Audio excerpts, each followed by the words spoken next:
Non mais là c'est une folie. La liste de l'équipe de France pour la Coupe du Monde vient de sortir les amis. Et autant vous dire qu'il y a de très gros absents. Au poste de gardien les amis on retrouve Mike Maignan, Brice Samba et Risser. Risser qui d'ailleurs il y a quelques jours a été élu meilleur gardien de la saison en Ligue 1. Pour la ligne de la défense les amis on retrouve Lucas Digne, Malo Gusto, Lucas Hernandez, Théo Hernandez, Ibrahima Konaté, Jules Koundé, Saliba, Upamecano et Lacroix. Au milieu les amis sont convoqués Adrien Rabiot, Aurélien Tchouaméni. Totalement mérité pour Tchouaméni malgré qu'il a goumé notre capitaine. Pour vous dire il a même été élu meilleur 6 de la saison en Ligue 1. À ses côtés, on a également Warren Zaïre-Emery, totalement mérité aussi. Le gars avec le Paris Saint-Germain en ce moment, c'est un monstre. Et dire qu'il y a quelques mois, il n'était même pas convoqué avec l'équipe de France. Il était en grande difficulté, il s'est donné les moyens et on l'a appelé. Ensuite, on a Manu Koné et N'Golo Kanté. Sans surprise, Kamavinga sera pas de la partie. Le gars tout au long de la saison, il n'a pas été terrible. Et franchement, s'il avait été appelé à la place de Warren, ça aurait fait énormément parler. Le gars, il passe son temps blessé, même dans les performances, c'est pas terrible. On termine avec l'attaque, les amis, la zone la plus flippante. Sont convoqués Thuram, Olysée, Kylian Mbappé, Mateta. Déjà, juste avec ça, on est bien. Tu mets Thuram en pointe, Kylian Mbappé à gauche, Olysée à droite. Mais c'est pas tout. On a également Désiré Doué, Ousmane Dembélé, Ryan Cherki. Cherki qui malheureusement n'a pas été nominé pour le trophée du meilleur joueur de la saison en première ligue. Alors que pour moi, il aurait totalement mérité pour sa première saison en plus de ça avec Manchester City. Ce qu'il a fait est énorme. À ses côtés, on aura également Barcola et pour terminer, Akliouche. Bref, donnez-moi vos avis en commentaire. Merci Didier Deschamps. Merci, il aurait pas pu faire meilleure liste. Bon, il y a quelques trucs à améliorer, mais franchement, il y a absolument rien à dire sur cette liste. Vous allez être choqués parce qu'il a fait des choix de malade mental. On commence par les buts. Maignan, Brice Samba et Risser. Risser, nouveau venu. Lucas Chevalier dit adieu à la Coupe du Monde. Malheureusement, il ne jouait pas assez. En plus, ses blessures l'ont pas aidé. Donc, il est passé devant dans la hiérarchie.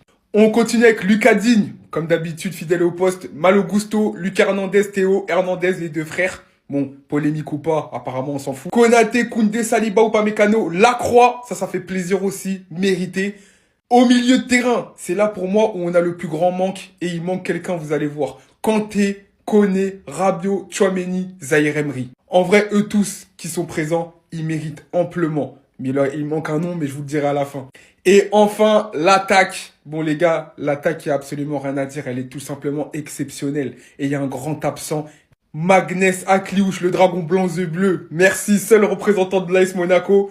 Barcola, Cherki, Dembélé, Doué, Jean-Philippe Mateta, Mbappé, Olysée et Thuram. Gars, c'est officiel. Eduardo Camavinga ne fera pas la Coupe du Monde. Il a eu du mal à s'en séparer, mais je suis désolé, au vu des récentes performances, c'est mérité. Il méritait pas d'aller à la Coupe du Monde. Par contre, Corentin Tolisso, lui, il méritait. Il n'a pas été appelé. Bon, on le savait, c'était dans la lignée de Deschamps depuis le début. C'est dommage pour lui.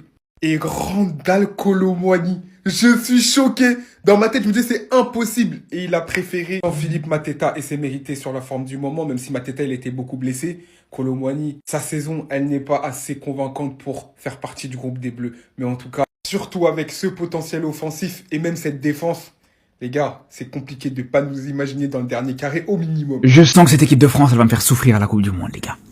Alors je vous le dis, je m'en suis jamais caché. Je suis le plus grand hater de l'équipe de France. J'ai toujours dit. Et ça pour plusieurs raisons. Déjà par rapport à la rivalité France-Belgique, par rapport à deux joueurs dans cette équipe que je peux pas me voir, que ce soit Mbappé ou Dembélé.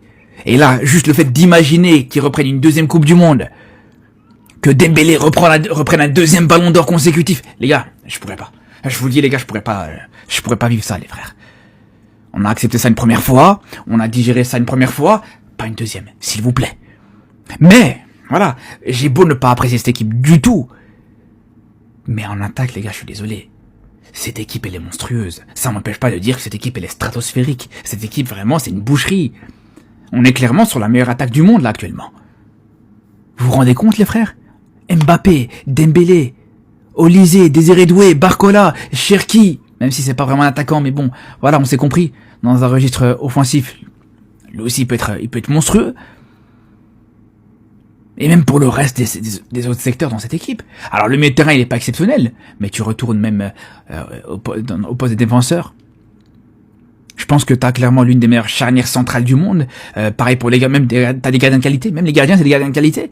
Non, vraiment, franchement, ça va être cardio. Étoile chez cette équipe de France à la Coupe du Monde, ça va être très cardio, les gars. Bon bah les gars, qu'est-ce qu'il faut retenir sur la liste de Deschamps ce soir? Je vous dis tout. Bon bah déjà, on s'y attendait, on le savait à l'avance, Corentin Tolisso ne fait pas partie de la liste de Deschamps. pour la Coupe du Monde 2026, c'est ultra triste, sachant qu'il méritait à 300% d'être dedans. Ça aussi, je comprends pas les gars, je vous dis la vérité, avec la saison qu'il a fait au RC Lens, je ne comprends pas l'absence de Florian Thauvin dans la liste. Surtout que quand il était revenu en bleu, il était ultra fort, il a fait des bonnes performances, donc je comprends pas. On a aussi cette photo qui fait très peur, voilà ce sera quoi normalement notre attaque pour cette Coupe du Monde. On a officiel, première Coupe du Monde pour Warren Zaïre-Emery, franchement il a été exemplaire. Dire qu'il y a quelques mois il a été absent de la liste des Bleus et en grande difficulté. Il a pas parlé, il a travaillé et il a remis tout le monde d'accord, félicitations à lui. On a aussi N'Golo Kanté qui a appelé pour la Coupe du Monde. La dernière fois qu'il a disputé un mondial, c'était en 2018. On a Kamavinga qui sera pas là les gars, récemment il était presque toujours appelé par Deschamps, il sera pas là pour la Coupe du Monde.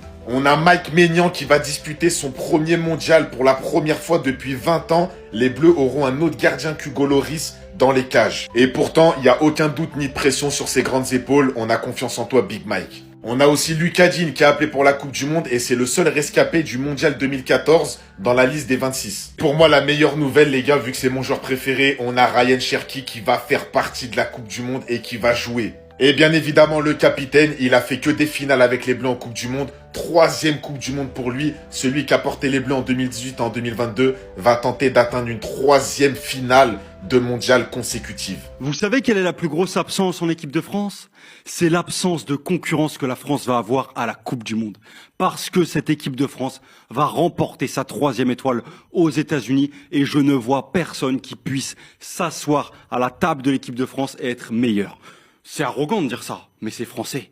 Si vous aimez, vous aimez. Si vous aimez pas, dans tous les cas, les Français, on est comme ça. On est arrogant et on est confiant. On est très confiant parce qu'avec le potentiel offensif que nous avons, avec Mbappé, Dembélé, Doué, Barcola, Olise Cherki, etc., on n'a peur de personne. C'est nous qui faisons peur aux autres équipes. L'équipe de France inspire la peur parce que cette équipe, le potentiel est affolant et je parle même pas des milieux ou de la défense.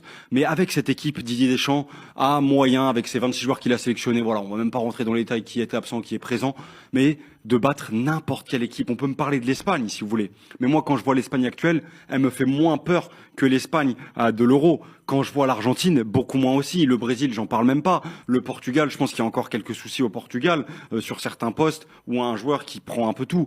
En France, on semble armé avec un potentiel de dingue pour aller chercher cette 3e étoile, pour que Didier Deschamps sorte par la grande porte. Mais on doit avoir peur de personne, on doit être confiant, un peu arrogant, mais en même temps, sinon on n'est pas français, si on n'a pas cette petite touche d'arrogance.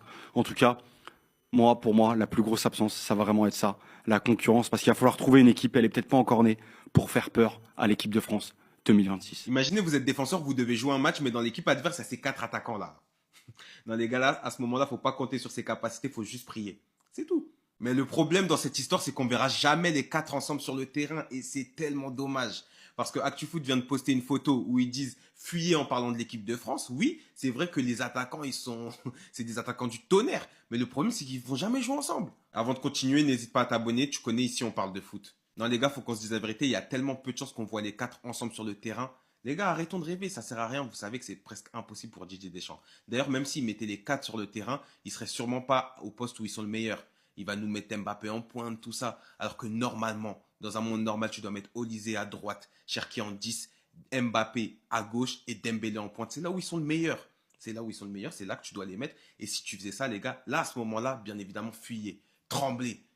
Et personne ne pourrait arrêter cette attaque. Déjà, moi, je pense que Cherki ne sera pas titulaire. Mais même si on parle des 3 autres, Olise, Mbappé, Dembélé, Deschamps, il ne va pas nous les mettre à leur meilleur poste. Olise, il va nous le mettre en 10. Son meilleur poste, c'est à droite. Dembélé, il va nous le mettre à droite. Son meilleur poste, c'est en 9. Et Mbappé, il va nous le mettre en 9, pardon. Son meilleur poste, c'est à gauche. Donc, les gars, n'hésitez pas à donner votre avis en commentaire. Et dites-moi aussi, c'est qui les 4 attaquants que Didier Deschamps va aligner à la Coupe du Monde? Moi, personnellement, je vois Cherki sur le banc, malheureusement.